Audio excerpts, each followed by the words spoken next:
Education in a Global World by Maria Luna. Globalization is the political, social, cultural, and economic interconnectedness of peoples. This interconnectedness is expressed through various processes including globality and global imaginary. Globality, according to Steger, is a social condition characterized by time, global, economic, political, cultural, technological, and environmental interconnections and flows that make most of the currently existing barriers and boundaries irrelevant.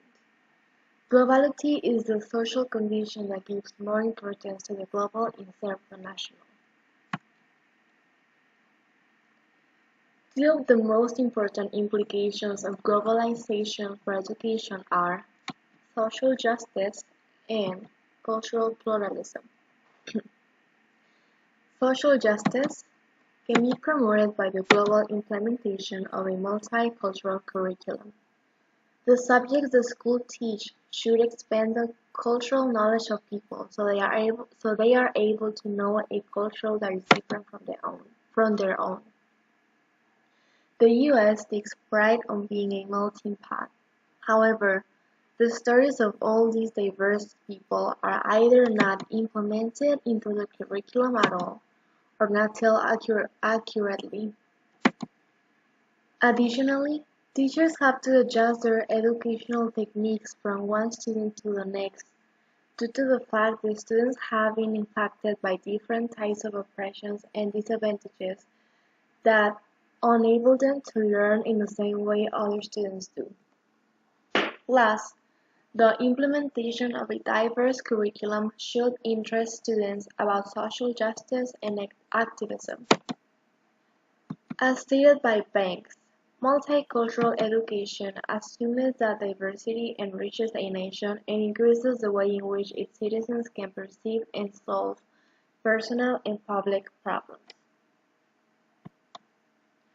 Furthermore, a globally oriented education can also advance cultural pluralism. Cultural pluralism is essential for the understanding of the capabilities approach. The capabilities approach, as defined by Nussbaum, emphasizes that the most important elements of people's quality of life are plural and quantitatively distinct. Health, bodily integrity, education, and other aspects of individual lives cannot be reduced to a single metric without distortion. Cultural pluralism shows that there is something essentially unequal about the way we learn, what we learn, and what each of us are capable of doing with that knowledge. This approach is composed of two main theories. First, it claims that the well-being of individuals should be of primary importance, and second, that the ability to have quality of life depends on people's capabilities to do what they want and what they believe is right.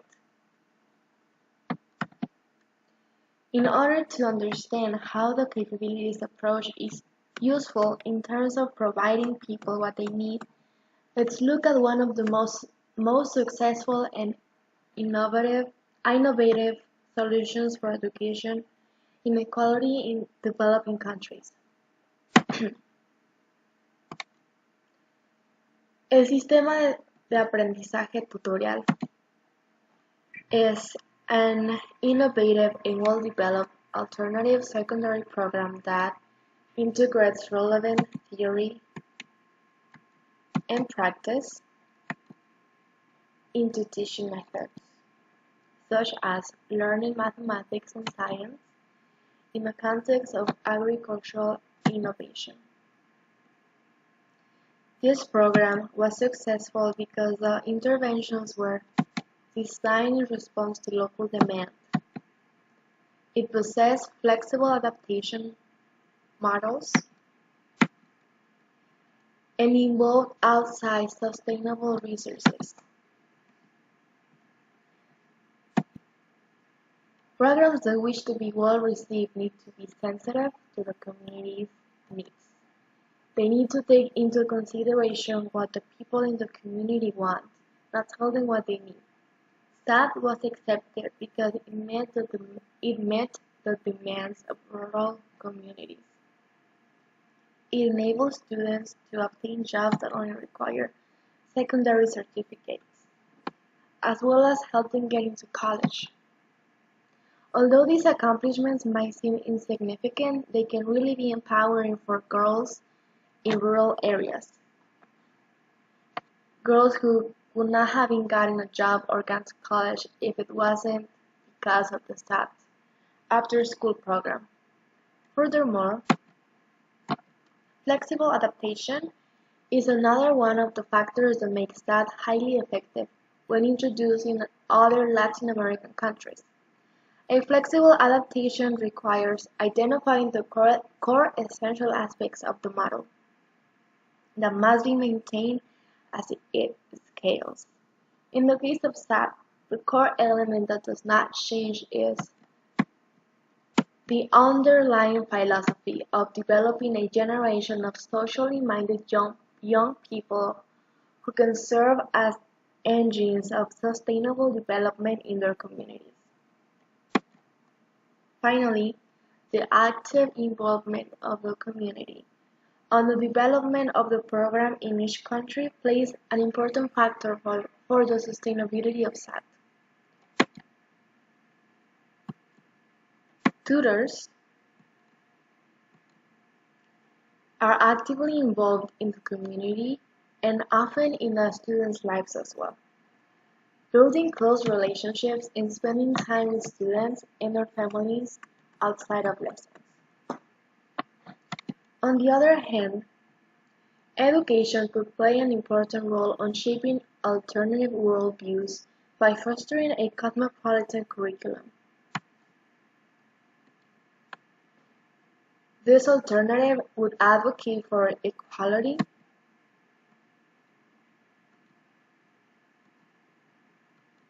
and environmental sustainability.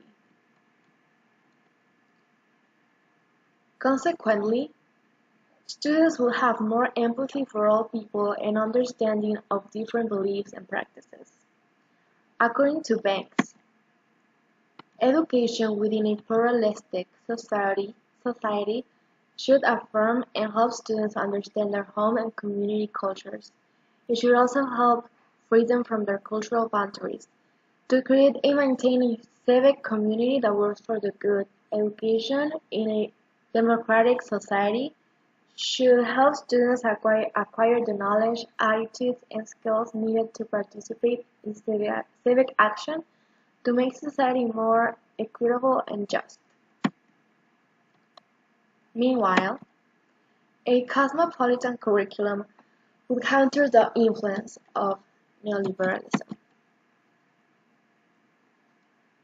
Neoliberal education prepares students to join the workforce and is an important asset of capitalism.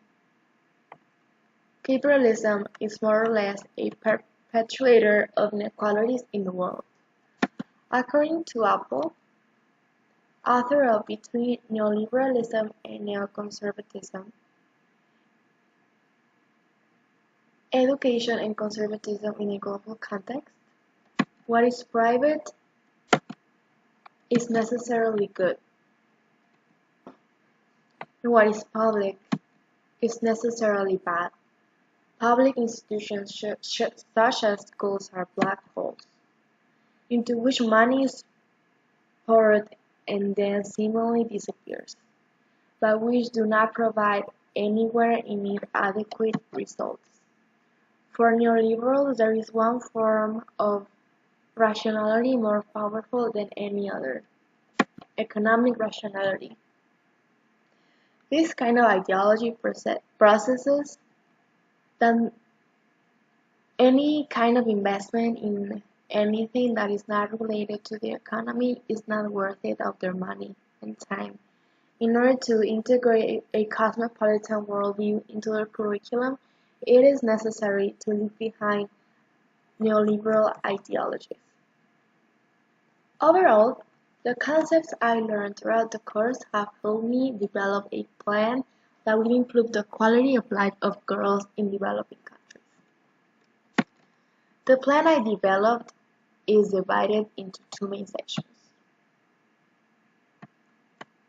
transportation and education.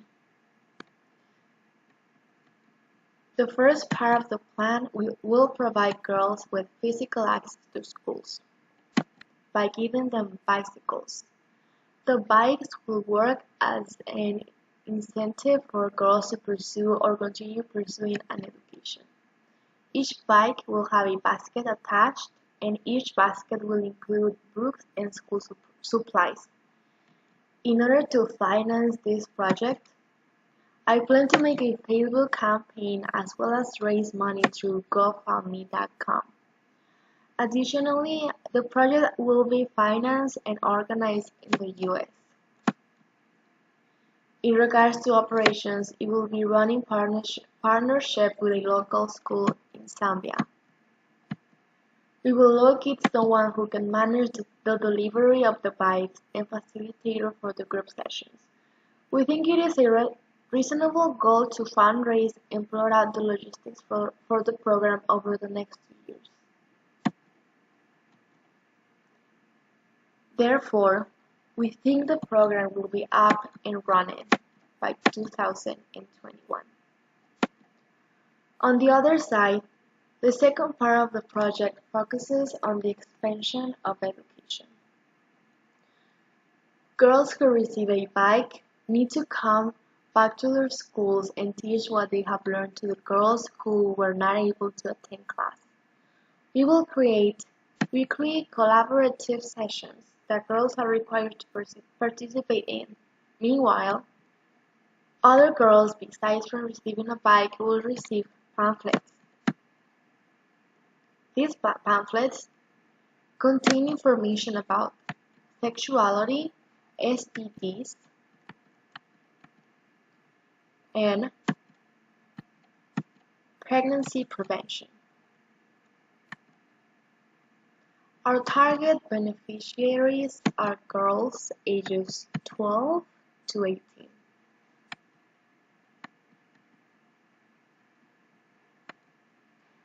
These girls would be from rural Zambia. We chose this demographic because girls in this area are specifically impacted by the distance of education. According to World Bank, the school enrollment rate for girls in Zambia is slightly under 80%. Furthermore, girls in Zambia are also at a high risk for contracting HIV. According to the World Bank, the prevalence of HIV in girls is 16%. Therefore, there is a great potential for our program to positively impact girls in this area. Also, our program incorporates aspects of sustainable development, goals 4 and 5. Specifically, 4.3 and 4.4, which attempt to increase the amount of people who have access to education, as well as 5.5 and 5.6 and 5.B, which attempt to improve women's effective participation in equal opportunities, improve sexual health, and empower women. We drew inspiration for our program from several sources. The Soto's idea of no orphans left behind really resonates with us. With a more critical lens, it is obvious that girls are the orphans that are left behind most often. Drawing from Appia's idea of shared ties of citizenship, we thought it was our obligation to develop these girls, to help these girls. And finally, We were really inspired by Nussbaum's capabilities approach.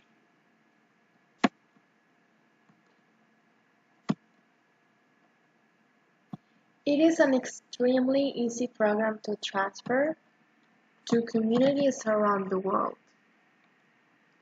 That is to say, you do not need to jump through legal hoops that you would if you were trying to implement something like a new bus system. In addition, you do not need any government funding for the most part. Next, there is little upfront capital required to implement the program, and fundraising is fairly straightforward. Ultimately, the program would improve the quality of life of a lot of girls in Zambia by giving them access to education.